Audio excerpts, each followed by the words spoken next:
नमस्कार, आप देख रहे हैं NSD टाइम्स। आइए नजर डालते हैं आज की सुर्खियों पर। प्रतापगढ़ में राष्ट्रीय अध्यक्ष अपना दल एस श्रीमती अनुप्रिया पटेल पहुंची। प्रतापगढ़ जनपद के गोविंदपुर में उनका आना हुआ। पीड़ित परिजनों से मुलाकात के दौरान अनुप्रिया पटेल बोली कि इस घटना पर हमारी निगाह बनी हुई है। एक पक्षीय कार्यवाही यदि पुलिस करती है तो पुलिस को ऐसा करने से हम रोकने के लिए आए हैं। मैं इसीलिए आज आई हूं कि इस मामले को लेकर हम माननीय मुख्यमंत्री जी से बात करेंगे। आइए देखते हैं प्रतापगढ़ से हमारे संवाददाता विशाल रावत की ये रिपोर्ट।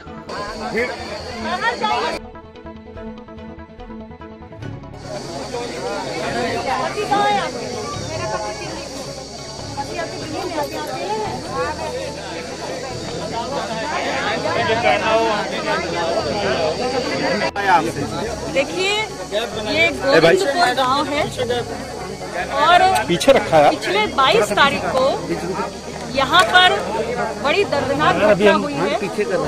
आप स्वयं अपनी आंखों के सामने देख रहे हैं। यहाँ के जो ग्रामवासी हैं उनके घर जले हुए दिखाई पड़ रहे हैं, उनके पशु जलाए गए हैं। बहुत सारे महिलाएं मुझे यहाँ पर मिली हैं। उनके पति को, ससुर को, उनके परिवार के जो पुरुष सदस्य हैं उनको जेल में ले जाकर बंद किया गया है। यहाँ पर बहुत अत्याचार इस गांव के लोगों के साथ हुआ है और पूरी तरह से ये पुलिस और प्रशासन की लापरवाही है। यहाँ पर हालात इतने खराब इसलिए हुए हैं क्योंकि प्रतापगढ़ जैसे महत्वपूर्ण और संवेदनशील जिले में एक अपरिपक्व और पूरी तरीके से अनुभवहीन पुलिस अधीक्षक को बैठाया गया है। अगर उचित कार्यवाही समय रहते उन्होंने की होती तो कभी भी ये घटना इतना विकराल रूप धारण नहीं करती। आज तमाम लोग यहाँ पर आ रहे हैं। ये आक्रोश आखिर क्यों उमड़ रहा है, उसकी सीधी जिम्मेदारी पुलिस प्रशासन के ऊपर बनती है। तो आप भाजपा के साथ गठबंधन में हैं। मेरी बात बोलने आपको मौका मिलेगा पूछने के लिए। इसीलिए माननीय मुख्यमंत्री जी से मेरी मांग है कि प्रतापगढ़ में आपने एक अनुभवहीन और अपरिपक्व पुलिस अधीक्षक को बैठाया हुआ है और इनके पद पर रहते यहाँ पर निष्पक्ष कार्रवाई हो ऐसा संभव नहीं है। अभी तक इस पूरे मामले में जितना मैं समझ पा रही हूँ एक पक्षीय कार्रवाई हो रही है। एक ही पक्ष के लोगों की गिरफ्तारियां हो रही हैं। ये कतई उचित नहीं है, न्याय संगत नहीं है और जब तक ये वर्तमान पुलिस अधीक्षक यहाँ पर बैठे रहेंगे मुझे नहीं लगता है कि कोई निष्पक्ष कार्रवाई हो पाएगी। 22 तारीख से लगातार मेरी इस घटना पे नजर बनी हुई है।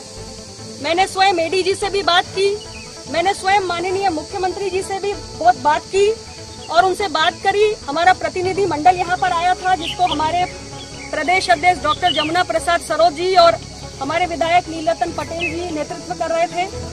उन लोगों ने यहाँ पर आकर अपने सारे लोगों से मिलने के बाद सारी वस्तु स्थिति का आकलन करने के बाद अपनी रिपोर्ट मुझे सौंपी थी और उसके आधार पर माननीय मुख्यमंत्री जी से मेरी व्यक्तिगत रूप से वार्ता हुई और उन्होंने जांच के आदेश भी दिए।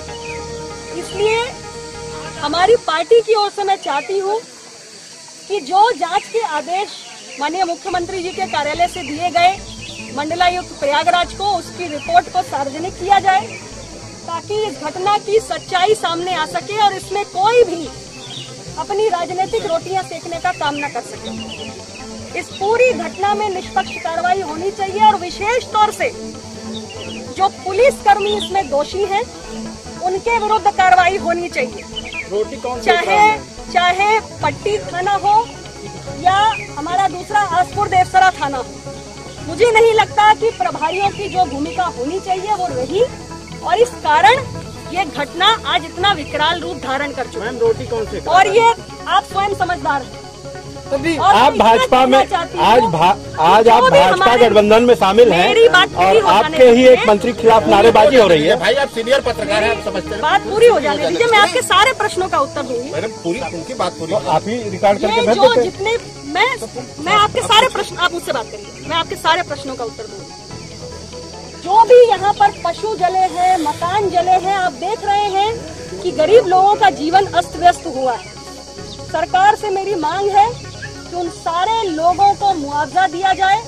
उनके घर मकान जल गए हैं, पशु जल गए हैं, पूरी गृहस्थी अस्त व्यस्त हो गई है, सामान की लूटपाट में देख रही हूँ तोड़ फोड़ हुई है। इन सारे लोगों को मुआवजा दिया जाए, सरकार उचित मुआवजा दे और इसके साथ ही जो जांच रिपोर्ट है उसको सार्वजनिक किया जाए। मंडलायुक्त के स्तर से जांच हो रही है और एडीजी इलाहाबाद ने भी इस जिले के बाहर एक युवा आईपीएस को, जो सुराव के सीओ हैं, उनको जांच के लिए कहा हुआ है। उनकी भी जांच की रिपोर्ट को सार्वजनिक किया जाए और जो भी दोषी है दोनों पक्षों के, किसी भी निर्दोष को फंसाया ना जाए और दोनों पक्षों के जो दोषी हैं उनके विरुद्ध कार्रवाई होनी चाहिए। एक पक्षीय कार्रवाई को अपना दल किसी भी कीमत पे बर्दाश्त करने वाला नहीं है। आप कुछ पूछो? अभी सत्ता पक्ष में है, एक मिनट, अभी तक आप जो गिरफ्तारी करी मतलब वो एक पक्षी है, अभी आपका कहना एक पक्षीय 11 लोगों की गिरफ्तारी हुई है। ये मामला दो पक्षों के बीच में झगड़े का है, विवाद का है। जांच की रिपोर्ट के आधार पर जो भी दोषी हैं दोनों पक्षों से, उनके विरुद्ध न्याय संगत कार्रवाई होनी चाहिए। ये हमारी पार्टी। मैडम, आप सत्ता पक्ष के साथ गठबंधन में हैं और आपके सामने आपके कैबिनेट मंत्री के खिलाफ नारेबाजी हो रही है, मुर्दाबाद के नारे लग रहे हैं, क्या कारण है?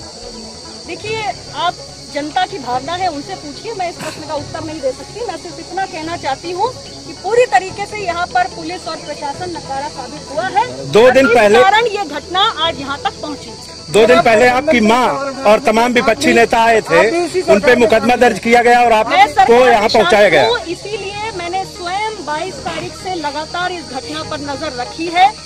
जो एक जिम्मेदार जनप्रतिनिधि के रूप में मुझे प्रशासनिक अधिकारियों से बात करनी चाहिए, वो भी मैंने किया है। चाहे पुलिस अधीक्षक हो, चाहे एडीजी इलाहाबाद हो, सबसे मैंने निरंतर बात की है।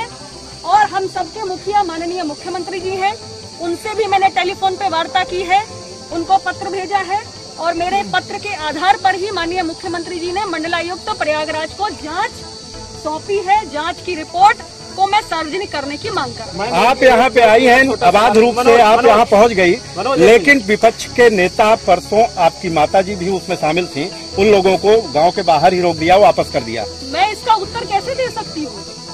मेरे लिए तो किसी को रोकना या आने देना ये मेरा काम नहीं है। मतलब सत्ता पक्ष के लोग ही आ सकते हैं? जिसका काम अनुमति देना है आप उनसे प्रश्न करिए, ये मेरा जवाब देना काम नहीं है। मेरा एक छोटा सा सवाल है, ठीक है ये लोग पीड़ित हैं, लेकिन आप सैकड़ों गाड़ियों के काफिले के साथ आई हैं, हजारों की संख्या में लोग मौजूद हैं, कोरोना महामारी चल रही है, धारा 144 लगी हुई, क्या इस तरीके से पीड़ित से मिलना उचित है?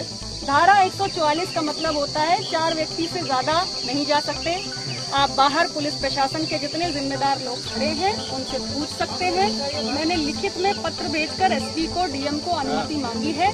जब मैं बाहर गांव के एंट्रेंस पे पहुंची हूं, मैंने सारे लोगों को बाहर रोका है और पुलिस प्रशासन के अधिकारियों को बोला है कि आपकी जिम्मेदारी है, कोई अंदर नहीं आना चाहिए।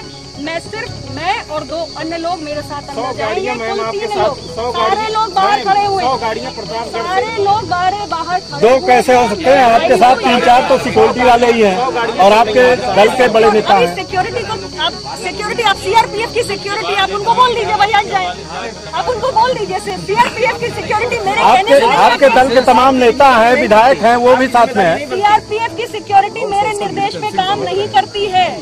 सीआरपीएफ की सिक्योरिटी के अपने नियम होते हैं, आप मुझसे बेहतर जानते हैं, आप पत्रकार बंधु हैं, मुझसे आपके दल के तमाम नेता आपके साथ हैं। देखिए, दल के लोग तो नेता के साथ होते हैं। एनएचडी टाइम्स की खबरों से अप टू डेट रहने के लिए चैनल को सब्सक्राइब करें, लाइक करें, शेयर करें और कमेंट करें और साथ ही साथ बेल आइकन दबाना ना भूलें।